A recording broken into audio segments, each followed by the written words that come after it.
السلام عليكم. معكم ملاك العزل. أكيد بحلو جديد اليوم. قبل ما نبلش لو سمحتوا اعملوا سبسكرايب للقناة ولايك وتعليق لحتى يوصلكم كل جديد. اليوم وصفتنا اللي هي هريسة الحلبة، اللي أكيد ما في حدا ما بيحبها. طبعا في ناس بتتضايق من ريحتها، بتقولك أنا لما باكلها ممكن تعطيني ريحة أو إشي وبتضل يوم ويومين، فبالتالي بستغني عن أكلها. اليوم راح أعطيكم حل لهريسة الحلبة اللي تاكليها وتشبعي وما بتطلع لك ريحة بهداك القدر الكبير. تمام؟ خلينا نبلش بالمكونات. عنا سمسم محمص 3 معالق، عنا إزحة معلقة واحدة. طبعا الإزحة لا تحمصوها، لأنه الإزحة لما بتتحمص بتطلع زيت طعمه بيختلف عن قوامها هي نفسها. بالضبط الإزحة أنا لما بحمصها ما بحب نكهتها، بتتغير نكهتها كليا. عنا الإضافة اللي أنا بحبها اللي هي الحليب. الحليب بتعطي طراوة هريسة الحلبة، ما بتخليها تنشف، حتى لو رققتيها بتضل طرية وهشة. إضافة إلى معلقة ملح ومعلقة فانيلا، معلقة ملح ومعلقة فانيلا، معلقة صغيرة. طبعا الملح لا تستغني عنه في أي وصفة، دايما حطي بالحلو ملح لأنه صراحة بعطي طعم مختلف كليا. برضو السكر عندي ربع كوب سكر، ربع كوب سكر يعني بمقدار 3 معالق. برضو عندي الحلبة، هذا المقدار للمقدار اللي أنا بدي أعطيك إياه. مقدار الحلبة نص كوب، نص كوب مقدار الحلبة. برضو كمان نيجي للسمنة. السمنة كتير ناس بيحطوها بزيت زيتون سك، برضو زيت قلي، ميكس زيت زيتون زيت قلي. أنا حسيت بعد التجارب وكتير عملت صراحة، حسيت أذكى طريقة اللي هي تمكسيها بين سمنة وزيت زيتون، سمنة وزيت زيتون، نص سمنة ونص زيت زيتون. صراحة بتعطي لون للحلبة حلو وذهبي وأشقر، وبنفس الوقت بتعطيني نكهة زيت الزيتون اللي ناس بتحبها بالحلبة. برضو كمان عندي الخميرة، بستخدم معلقة. برضو هاي الخميرة اللي قلت لكم عنها بالفيديوهات السابقة، الخميرة بستخدمها معلقة واحدة. برضو البيكنج باودر بحط 1 بيكنج باودر. هلأ نيجي للحلبة. الحلبة أنا عبين ما أجهز الخلطة، خلينا أقول كل حلبة شو بعمل فيها. هاي الحلبة هذا المقدار نفسه، بس عشان أنا ما تطلع ريحة معي للحلبة لما باكلها، نقعتها قبل بليلة، نقعتها قبل بليلة بكاستين ونص مي، كاستين ونص مي. هلأ لما بتنقعيها تاني يوم بتلاقيها ريحتها خفيفة، بتحبي تاكلي منها إن شاء الله بتسحبي وما في ريحة اللي مؤذية. تمام. بهالأثناء خليني أروح أحطهم على النار لحتى تسخن الحلبة وتستوي. وبعدنا مكملين. هلأ خلينا نعطيكم عيار السميد. عيار السميد هو عبارة عن 4 كاسات سميد، 4 كاسات سميد خشن. طبعا بنفس الكاس اللي أنا عيرت فيها سمنة برجع بعير فيها السميد. خلينا نبلش. طبعا بضيف عليها المكونات مباشرة. سمسم حكينا 3 معالق محمصات، إزحة عبارة عن معلقة واحدة بدون تحميص طبعا، حليب معلقتين، حليب معلقتين. تمام. وبنحط ربع كوب السكر، ربع كوب سكر مع باكيت بيكنج باودر، باكيت بيكنج باودر، إضافة لمعلقة الفانيلا، إضافة لمعلقة الملح. برضو بنضيف الخميرة. طبعا الخميرة ما بتحتاج نخمرها، دايركت مباشرة، بس تخمريها، بس تفتحيها حطيها ناشفة. هلأ النواشف كلياتهم مع بعض بنحركهم لحتى يختلطوا. تمام. شايفين؟ طبعا السمسم والإزحة اختياري يعني، بس صراحة أنا بحب السمسم والإزحة معها. بعد ما خلطناهم بنضيف اللي هو السمن والزيت. بديرهم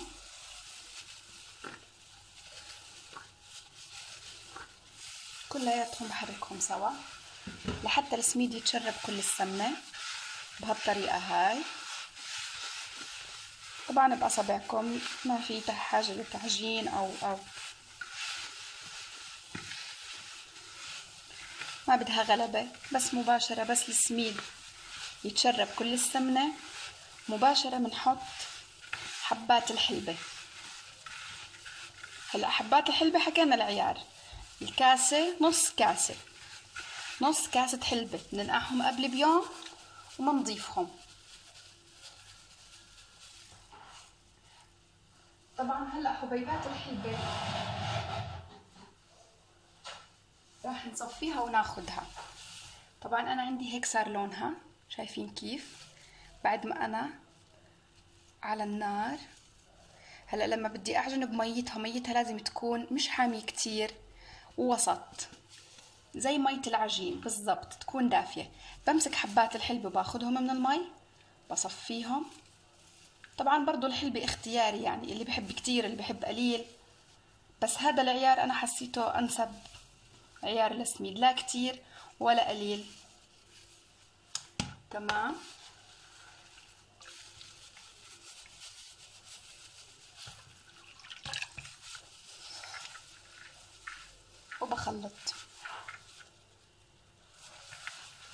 بخلطهم كلهم سوا بهالطريقة.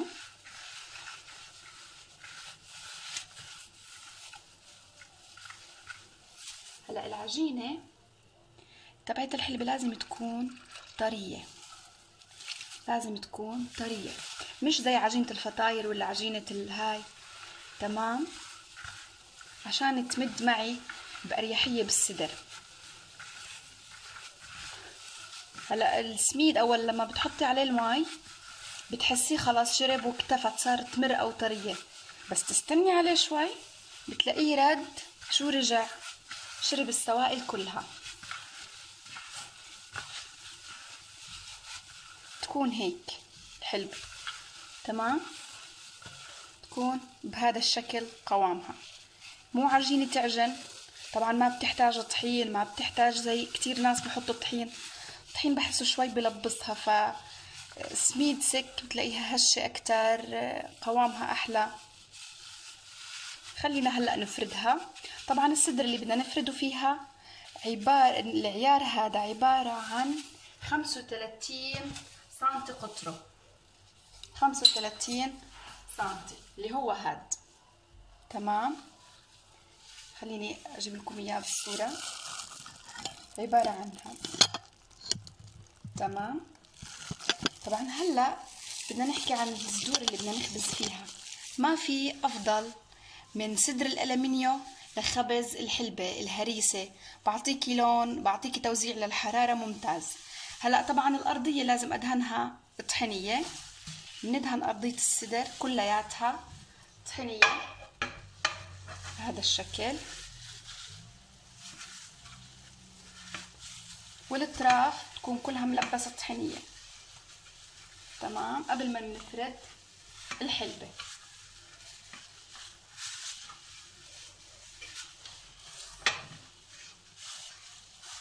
هيك الصدر كلياتهم دهن عندي طحينية. بمسك العجينة وبديرها بالوسط وببلش اوزعها. هلا في ناس ممكن تغلبهم، تصير تقولك انا ما بتوزع عندي بشكل متساوي. حطي على ايدك شوية مي ومشي، بتمشي العجينة سريع. بورجيكم كيف بهالطريقة. تقدر تحط ايدك بمية الحلبة وتمشي. طبعا الارتفاع لازم يكون وسط، لا رفيعة كتير رقيقة اللي تحسيها ناشفة ما فيها رب تاكليها، ولا برضو بنفس الوقت مرتفعة كتير اللي ما تقدري تمسكيها تهر من ايدك. بهذا الشكل بنوزع.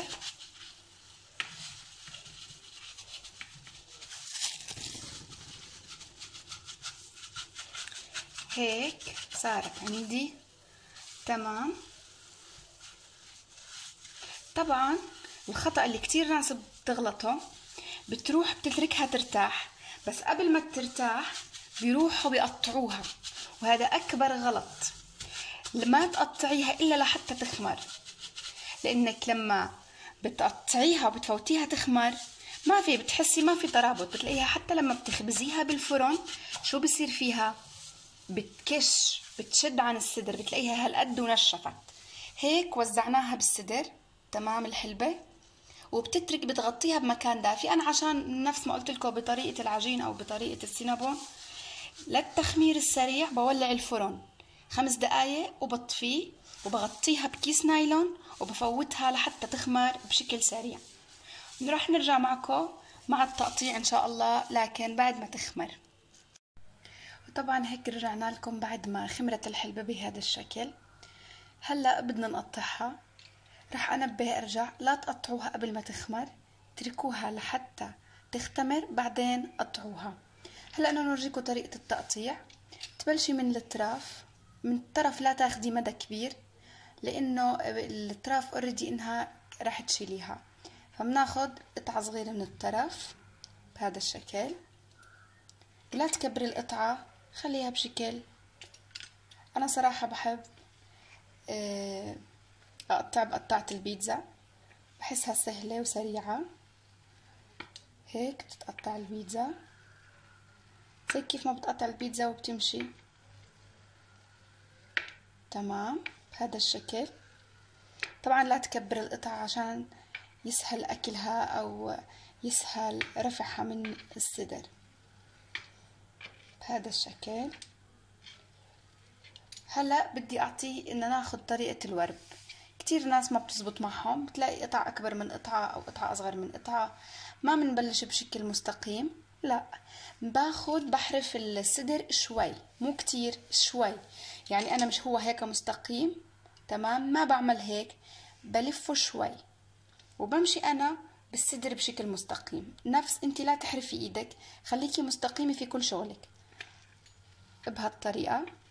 شوفوا كيف بطلع عندي بشكل معين مرتب.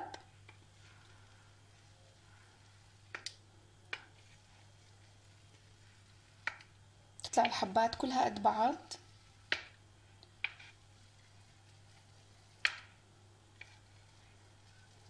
لا قطعة صغيرة ولا قطعة كبيرة. هيك جهزت عنا للخبز. بعد ما قطعناها مباشرة بندخلها على الفرن. الفرن طبعا بيكون حامي 180 درجة، بيكون حامي وبنخبزها. انتبهوا كتير الحلبة بتخدع، لازم حفافها وجنابها تتحمر كتير منيح لحتى تتأكدي انها من تحت صارت حمرة، وبتحمريها. وراح نكون معكم لحتى تطلع من الفرن اورجيكم كيف شكلها وكيف نشربها بالقطر. يا سلام يا سلام، شايفين كيف؟ هلا هيك بعد ما جهزت مباشرة بشربها بالقطر. القطر عبارة عن كاستين مي كاستين سكر لكاستين مي، بغليهم منيح وبحط عليهم عصرة ليمون. طبعا القطر بيكون بارد والحلبة بتكون ساخنة.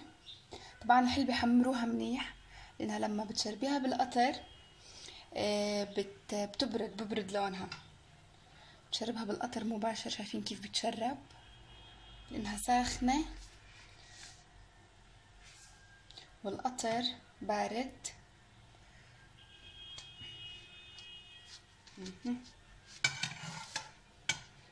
هيك